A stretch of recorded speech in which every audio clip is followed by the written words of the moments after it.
How's it going? My name is Jefferson Clark, running for mayor here in Galveston, Texas, 2026 as a Democrat. I wanted to say, hey, great job to the Democrats for all the fight you're putting up against the GOP regarding the Texas redistricting. I couldn't be more impressed personally, and really just excited to see all the activity and all the fight that the Democrats are putting up from Governor Newsom, Pritzker, Hochul. I mean, that's exactly what the Democrats needed to see from their party. And, to see the GOP respond, arresting those who apparently, I guess, walked out to avoid the vote was, I mean, it's fantastic. That's exactly what the Democrats needed to see. And I couldn't be more excited. That's exactly the thing that we're looking for. And you can point to that as saying, the United States or this government, this tyrannical, authoritarian government, is so hell bent on power, they're going to try to stack the deck. And if you don't show up so they can stack the deck, they're going to arrest you so they can do it. I mean, it's everything that it's like the best thing that could have happened for the Democrats. That's a total victory, and really just want to say, a job well done. And you should be very, very, very, very, very pleased with what we've seen. It was exactly what the Democratic Party needed to demonstrate, and they did it beautifully. Well done. Keep it up. Keep it up. It's one small victory at a time. In this case, I don't think it's a small victory. I think it's a huge victory. It's turned out to be a huge victory because of what the GOP did.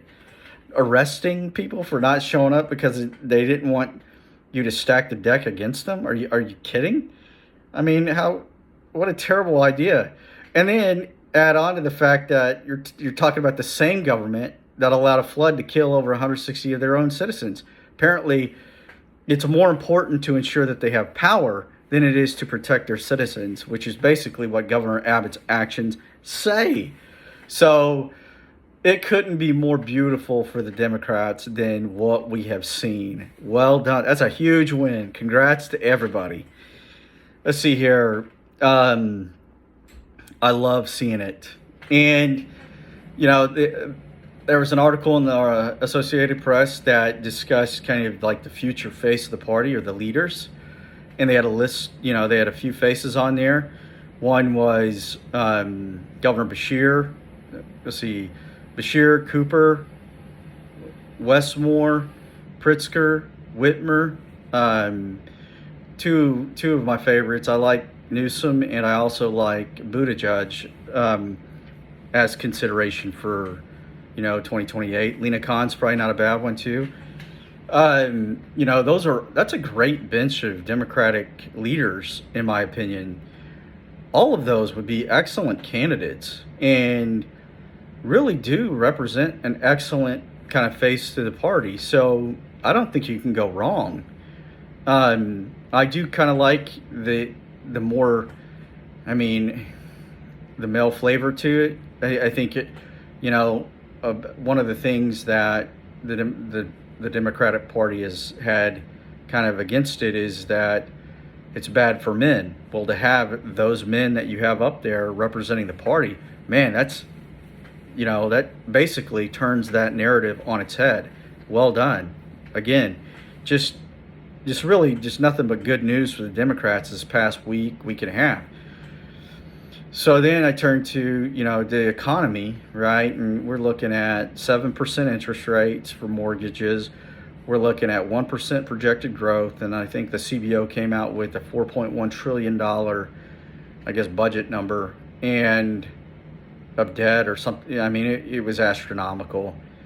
I mean, and this is all based on this bad policy from this administration, just terrible. They basically took the economy and drove it off into the ditch, or it looks like it's headed there. The tariffs, really appreciate President Trump, fighting for the country to get better deals, and fighting immigration. Those are great things, but not at the expense where it basically sends our economy into the tank and isolates us against every country in the world, which is basically what he's done. So, it really couldn't be shaping up. I mean, it's really shaping up really nice for the Democrats. I mean, I was thinking that this, to turn it around would, be a really long, hard slaunt, jaunt. But man, to me, it's like it turned green for the Democrats in like a day.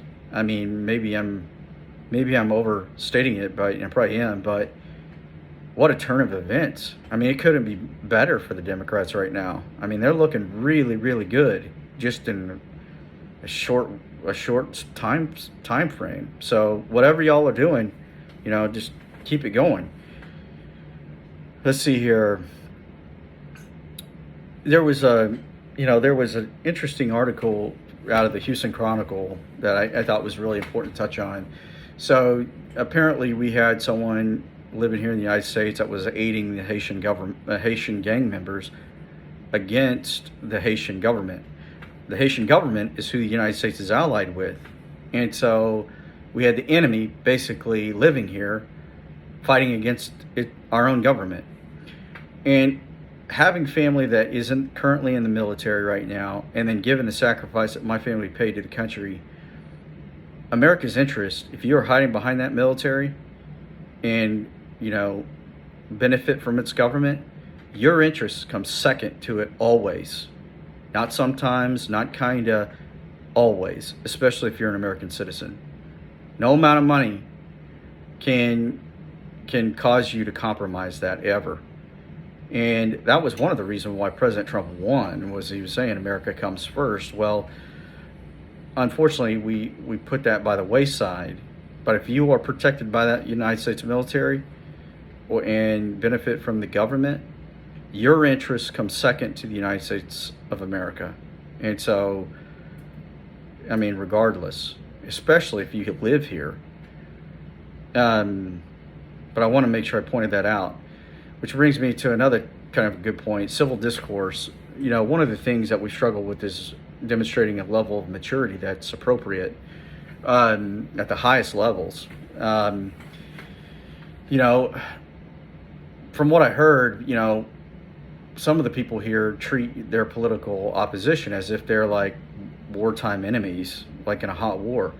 Well, usually those are the people that don't really have a clue about what war is, or know what it's all about, or have had people who've had to deal with the trauma that's left over, and shouldn't be leading anyone or anything because they don't have a clue about what war actually is. Political warfare, different from a hot war where you're shooting your enemy, it should be kept to a debate about policy and politics with some scrutiny of the individual's background. The last year couldn't have been any worse for me as an American citizen, and I wouldn't recommend the last year that I have had to anyone here and anywhere around the world. Not because of any foreign nation, but because of my own fellow American citizens. And it came from the GOP. It was god awful. And it was because of that perspective and their lack of awareness.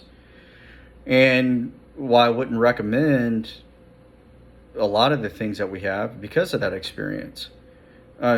So when I think about this discourse, you got to think about, okay, how would you treat the enemy in a hot war, say like World War II? You're going to do everything you can to kill them, right? The worst insults, the worst, whatever, slights are going to be saved for that enemy. But your political opponent here should not be to that extreme. It should be respectable. It should be, within a level of appropriateness that doesn't see the country devolve into, some kind of a civil war over disagreements of policy and ideas. So, again, it's just one of the things I noticed. It's like, that's why few countries around the world really look highly on America, because they see that. They've seen that behavior. And I would say, yeah, I wouldn't recommend it to any other country in the world. And their low opinion of America is because of what they've witnessed, and I would agree. You don't treat your fellow American as though they are literally your enemy. I mean, that's ignorant. And why they probably shouldn't be leading anything really, or have the power that they do. So just wanted to kind of touch on that. But I'm fully expecting a decent level of scrutiny and, kind of going through my background, maybe not to the extent of what I experienced here the past probably year, 6 months, but a good enough level to make sure that people are comfortable with me running for office, which I don't mind. Expected at this point. Given the experience over the past year, I'm not sure it could have been any worse with this GOP and those that are a part of it. So at this point, I don't care. Looking forward to it, actually.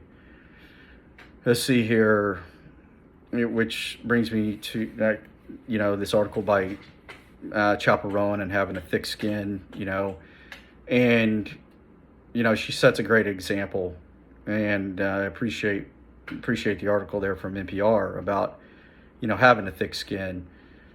I do think again, the past year couldn't have been worse of an experience. And so I would say at this point, I wouldn't be, if my resilience was ever in question, I wouldn't be running for office.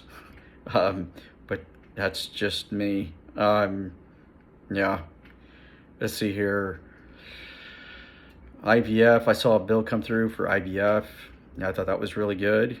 And, for the veterans, I learned more about life and the world overall from my children and having them and raising them than not having them at all. And it is truly a gift. So the fact that we're giving that to veterans or making it more accessible, I think is a very, very good thing. Let's see, and then finally, I guess the Department of Defense, is isolating itself off into kind of a bubble, not accepting or leveraging the use of think tanks, I think is a big mistake. You want the Department of Defense to be exposed to the best and best information and best ideas that's out there, and by isolating it like that, I think is a bad idea. It's a bad recipe.